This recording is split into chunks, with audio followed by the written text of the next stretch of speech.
નમસ્કાર મિત્રો 2025માં તમારે જો જમીનની વારસાઈ કરાવવાની હોય અથવા તો તમારે કોઈ પ્લોટિંગ જમીન કોઈ તમારી જમીન હોય અને એમાં પ્લોટિંગ કરાવવાનું હોય અથવા તો તમારે કોઈ વારસાઈમાં જે નામ હોય તે નામો એડ કરવાના હોય તો એ બધા રિલેટેડ એક 5 નિયમો આવ્યા છે ગવર્મેન્ટ તરફથી અને એ 5 નિયમો તમારા માટે જાણી લેવા જરૂરી છે।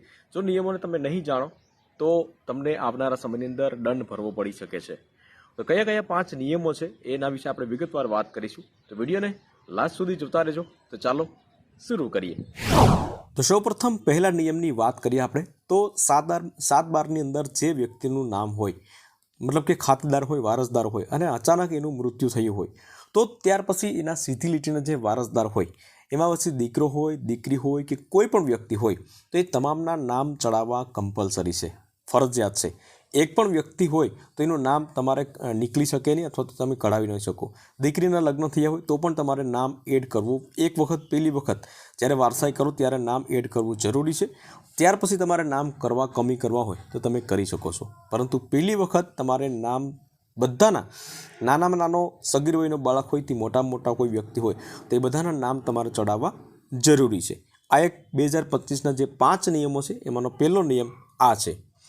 त्यार पछी बीजा नियमनी वात करीए तो तमे तमारी जे जमीन होय ए खेतीनी जमीन छे अने एमांथी कोई पण एक सर्वे नंबर छे कि जे तमारे सपोज के आपणे एक उदाहरण लईए कि तमारे रोड टच जमीन होय अने त्यां तमारे भाव वधारे आवता होय तो एनुं जे प्लॉटिंग तमारे करवानुं होय तो तमारे एने बिन खेती करवी पड़े छे। बिन खेती कर्या पछी ज तमे ए प्लॉटिंग करी शको छो। परंतु अत्यार सुधी केवुं हतुं कि भाई बिन खेती करी होय अने खेती लायक जमीन होय तो ए बधा सर्वे नंबर जे छे 7/12 ની અંદર बोलता हता अने एकमां बधी वस्तु चालती हती। हवे नवो नियम शुं छे कि हवे तमे जो बिन खेती कोई पण एक सर्वे नंबरनी करी होय तो ए बिन खेती जे जमीन करेली छे एने तमारे अलग करवी पड़शे। जे खेती लायक जमीन छे एनाथी तमारे अलग करवी पड़शे अने अलग तमारे कर्या पछी ज तमारुं जे पण वारसाई करवानी हशे ए वारसाई थई शकशे। मतलब कि 7/12 में ए बिन खेती करेल सर्वे नंबर आववो न जोईए, बराबर, ए तमारे अलग करवो पड़शे। त्यार पछी बात करीए त्रीजा नंबरनुं बोजा मुक्ति। हवे बोजा मुक्ति कोने कही शकाय ए आपणे बधा खेडूतो छे, बराबर, तो आपणे बधा जाणीए छे। आपणा बाप दादाए मंडली लीधी होय जमीन उपर अथवा तो कोई बैंक प्राइवेट अथवा तो सरकारी बैंक पासेथी कोई धिराण लीधुं होय जमीन उपर, जेने केसीसी पण कहीए अथवा तो पाक धिराण कहीए छे, बधी वस्तु कहीए छे आपणे।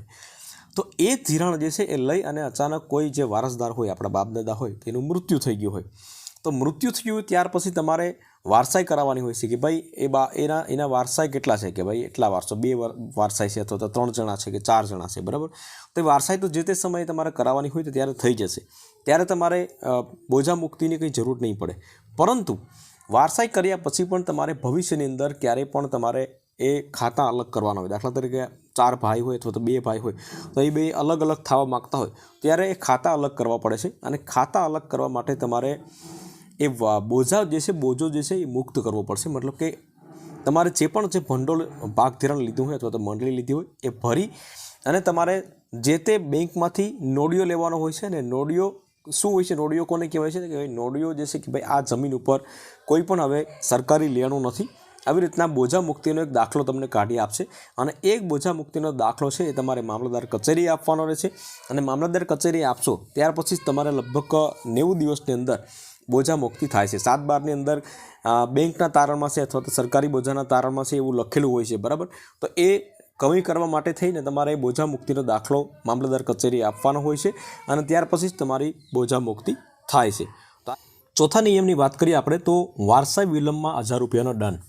હવે તમારા કોઈ પણ બાપ દાદા જે છે ગુજરી ગયા પછી તમે 5 વર્ષ સુધી વારસાઈ ના કરો, मतलब કે નામ જે વારસદાર હોય ને નામ ન ચડાવો તો તમારે 1000 રૂપિયાનો દંડ ભરવો પડશે અને 1000 રૂપિયાનો દંડ જે છે એ તમારે કોને ભરવાનો રહેશે? તમારા ગામના જે તે સમયે તલાટી મંત્રી હોય એને ભરવાનો રહેશે અને એ તમને એક સ્લીપ આપશે અને ત્યારબાદ તમારે એ મામલતદાર કચેરીએ સ્લીપ આપવાની રહેશે અને ત્યારબાદ જ તમારે જે વારસાઈ કરવાની હશે તો એ વારસાઈ થઈ શકશે, બરાબર।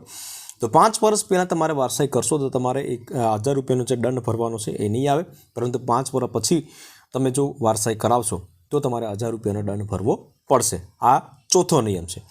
हवे पांचमो अने छेल्लो नियमनी वात करीए मित्रों ने सौथी महत्वनो नियम कही शकाय।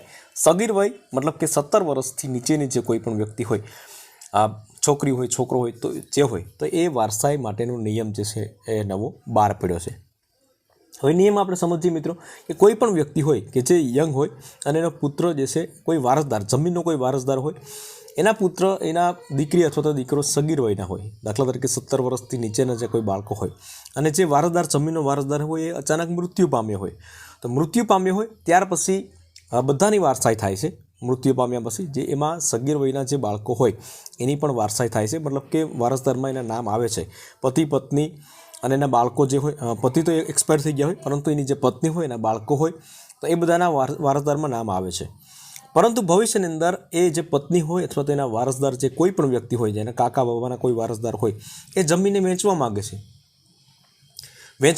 તેવા સમયની અંદર જે બાળકો હોય જે 17 વર્ષથી ઓછી ઉંમરના હોય એ વેચવા માટે મંજૂરી આપી શકે નહીં. હવે વેચવી હોય જમીન તો કેવી રીતે, મતલબ કે એ બાળકો છે 17 વર્ષથી નીચેના ઉંમરના હોય તો એ મંજૂરી આપી ન શકે, કારણ કે એ બાળક છે, કોઈ પણ વસ્તુમાં એ કરાર કરી ન શકે જ્યાં સુધી એના 18 વર્ષ પૂરા ન થઈ જાય ત્યાં સુધી. હવે એ જમીને વેચવી હોય તો એના માટે શું કરવું પડે, તો એના માટે તમારે કોર્ટમાં જવાનું રહેશે અને કોર્ટ તમને જમીન વેચવા માટે મંજૂરી આપશે. મંજૂરી આપ્યા પછી જમીન વેચી નાખશો તમે. જમીન વેચી નાખશો તો જે બાળકો હોય જે 17 વર્ષથી નીચેના હોય, પછી 1 વર્ષના હોય, 2 વર્ષના હોય, 5 વર્ષના હોય, તો એના નામની જે જમીનના પૈસા આવ્યા છે એનો એ પત્ની અથવા તો બીજા કોઈ વારસદાર હોય એ ઉપયોગ નહીં કરી શકે. એના જે પૈસા આવ્યા છે એને ફરજિયાત એના નામની તમારે એફડી કરાવવી પડશે, મતલબ કે ફિક્સ ડિપોઝિટમાં બેંકમાં પૈસા મૂકવાના રહેશે અને એ જ્યારે પણ 18 વર્ષના થઈ જાય ત્યારે એને પૈસા જે છે એને પરત સોંપી દેવાના રહેશે. તો આ જે છે 5મો નિયમ છે અને આ 5 નિયમો છે તમારે જાણી લેવા જરૂરી હતા, એટલા માટે મેં તમને કહ્યા છે મિત્રો. આમાં તમને કોઈ પ્રશ્ન હોય તો તમે કોમેન્ટ કરી શકો છો મિત્રો, પરંતુ વિડીયો ગમ્યો હોય તો વિડીયોને એક લાઇક જરૂરથી કરી લેજો, શેર કરજો અને આવા જ વિડીયો જોવા માટે આરબી ઓનલાઈન ચેનલને સબસ્ક્રાઈબ જરૂરથી કરી લેજો. ફરી મળીશું નવા વિડીયો સાથે, ત્યાં સુધી રજા લઈએ.